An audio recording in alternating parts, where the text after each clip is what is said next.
ഞാൻ ഈ വീഡിയോയിൽ ചെയ്യുന്നത് ക്വസ്റ്റ്യൻസുകളാണ്. ഇംഗ്ലീഷ് ഭാഷയിലുള്ള എല്ലാ ഭാഷയിലും രണ്ട് തരം ക്വസ്റ്റ്യൻസ് ഉള്ളത്. ഒന്ന് എസ് ഓർ നോ ക്വസ്റ്റ്യൻ, മറ്റൊന്ന് WH ക്വസ്റ്റ്യൻ. അതിൽ എസ് ഓർ നോ ക്വസ്റ്റ്യനെ കുറിച്ചാണ് ഞാൻ ഇതിൽ വിവരിക്കുന്നത്. ഈ വീഡിയോയിൽ നിങ്ങളെ പരിചയപ്പെടുന്നത് എസ് ഓർ നോ ക്വസ്റ്റ്യൻ എങ്ങനെയാണ് ഉണ്ടാവുന്നത്. എസ് ഓർ നോ ക്വസ്റ്റ്യൻ എന്ന് പേര് വരാൻ കാരണം ഈ ക്വസ്റ്റ്യൻസിൻ്റെ ചോദ്യങ്ങളിൽ ഒന്നിക്കലും ഉത്തരമായി വരുന്നത് എസ്സോ അല്ലെങ്കിൽ നോയിൽ വരും.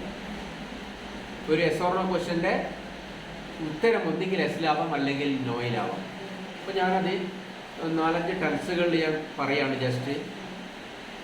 ഞാൻ ജസ്റ്റ് ഒന്ന് ഇൻട്രൊഡക്ഷൻ ചെയ്യാണ്. ഒരു ഓക്സിലറി വെർബിലാണ് ഈ ക്വസ്റ്റ്യൻസ് തുടങ്ങുന്നത്. ഉദാഹരണമായിട്ട് നമ്മൾ മലയാളത്തിൽ പറയും, നീ രാവിലെ ഓടാറുണ്ടോ. അപ്പോൾ ഓടുന്നവരാണെങ്കിൽ നിങ്ങൾക്ക് കിട്ടുന്ന ഉത്തരം യെസ് എന്നാണ്.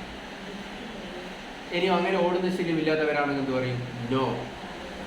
അപ്പോൾ ഓക്സിലറി വെർബുകൾ ടെൻസ് അനുസരിച്ച് വരും. ഇപ്പം ഞാൻ ഈ പറഞ്ഞിരിക്കുന്നതിൻ്റെ ഇംഗ്ലീഷ് പാറ്റേൺ എങ്ങനെയാണെന്ന് ചോദിച്ചാൽ ഓക്സിലറി വെർബ്, പിന്നെ നമ്മൾ എന്തെഴുതും? സബ്ജക്റ്റാണ് എഴുതുക. പിന്നെ നമ്മൾ എന്താണ്?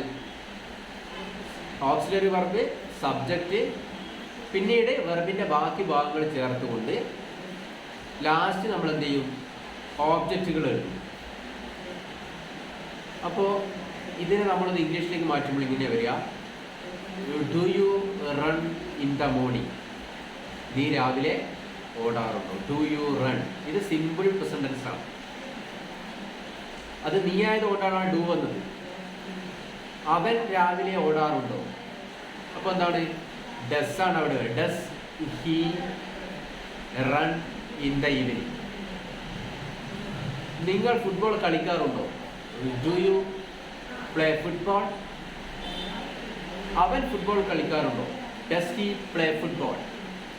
അപ്പോൾ ഓക്സിലറി വെർബുകൾ, പിന്നെ സബ്ജക്റ്റ്, പിന്നെ വെർബിൻ്റെ ബാക്കി ഭാഗങ്ങൾ, പിന്നെയാണ് നമ്മൾ ഒബ്ജക്റ്റ് എഴുതുന്നത്. നീ മാമ്പഴം തിന്നാറുണ്ടോ? Do you eat mango. നീ മാംസം കഴിക്കാറുണ്ടോ? Do you eat meat. നീ കവിതകൾ എഴുതാറുണ്ടോ? Do you write poem. നീ നോവലുകൾ വായിക്കാറുണ്ടോ? Do you read novels. അപ്പോൾ ഓക്സിലറി വെർബുകളിൽ തുടങ്ങുന്ന ഇത്തരം ക്രിയകളെയാണ്, ഇത്തരം ക്വസ്റ്റ്യൻസുകളെയാണ് നമ്മൾ എസ് ഓർ നോ ക്വസ്റ്റ്യൻ എന്ന് പറയുന്നത്. ഇതിൻ്റെ ആൻസർ ഒന്നിക്കൽ എസ്സിലാകാം അല്ലെങ്കിൽ നോയിലാകാം. അതുകൊണ്ടാണ് ഇതിനെ എസ് ഓർ നോ ക്വസ്റ്റ്യൻ എന്ന് പറയുന്നത്. ഇത് സിമ്പിൾ പ്രസന്റ് ടെൻസിലാണ് ഡു, ഡസ് എന്നീ ഓക്സിലറി വെർബ് ഫസ്റ്റ് വന്നത്. ഇത് പ്രസന്റ് കണ്ടീഷനാണ്. നമ്മൾ എന്ത് വരും? ഈസ്, ആം, ആർ എന്നീ ക്രിയകൾ വരും. അപ്പോൾ അത് നമ്മൾ കൺഫ്യൂസ് നടക്കുന്ന കാര്യമാണ്. ഇപ്പോൾ നീ കവിത എഴുതുകയാണോ? നീ ആയതുകൊണ്ട് ആർ യു റൈറ്റിംഗ് പോയം. അവൾ ചായ കുടിക്കുകയാണോ? Is she drinking tea.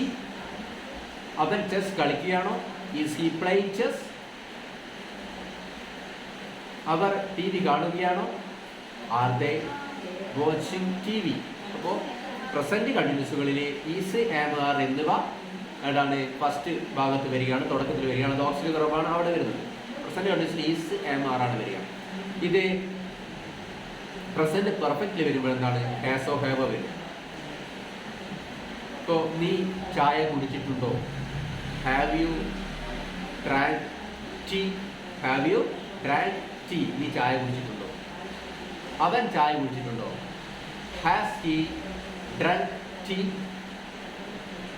അപ്പോൾ ഹാസ്, ഹാവ് എന്നിവ പ്രസന്റ് പെർഫെക്റ്റ്ലി ഓക്സിലറി വെർബായി വരികയാണ്.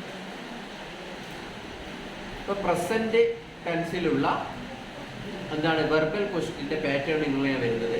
ഞാനൊരു ഇൻട്രൊഡക്ഷൻ പറഞ്ഞാണ്. ഇപ്പോൾ വെർബൽ ക്വസ്റ്റ്യൻസുകൾ ഏത് ക്വസ്റ്റ്യൻസ് ആയാലും, WH ക്വസ്റ്റ്യൻസ് ആയാലും വെർബൽ ക്വസ്റ്റ്യൻസ് ആയാലും ഇംഗ്ലീഷിൽ പറയുന്നതും എഴുതുന്നതും മലയാളത്തിൽ നിന്ന് ഡിഫറെൻ്റ് ആയിട്ടാണ്.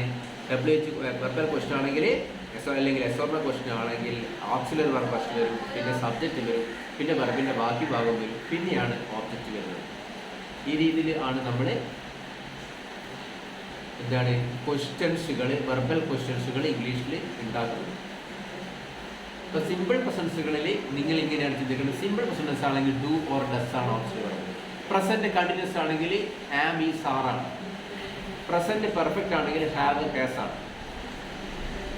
അപ്പോൾ ഇത്തരത്തിൽ നമ്മൾ പ്രസൻറ്റ് ടെൻസിലുള്ള വെർബൽ ക്വസ്റ്റ്യൻസുകൾ എങ്ങനെയാണ് ക്രിയേറ്റ് ചെയ്തിട്ടുള്ളത് അടുത്ത ക്ലാസ്സുകൾ ഞാൻ വ്യക്തമാക്കും. അപ്പോൾ ഞാൻ ഇപ്പോഴേ നിങ്ങളെ ആ ഒരു ടെൻസുകളിൽ അല്ലെങ്കിൽ കാലം ഈ പറഞ്ഞിരിക്കുന്ന ക്വസ്റ്റ്യൻസുകൾ എങ്ങനെയാണ് ക്രിയേറ്റ് ചെയ്യുന്നത്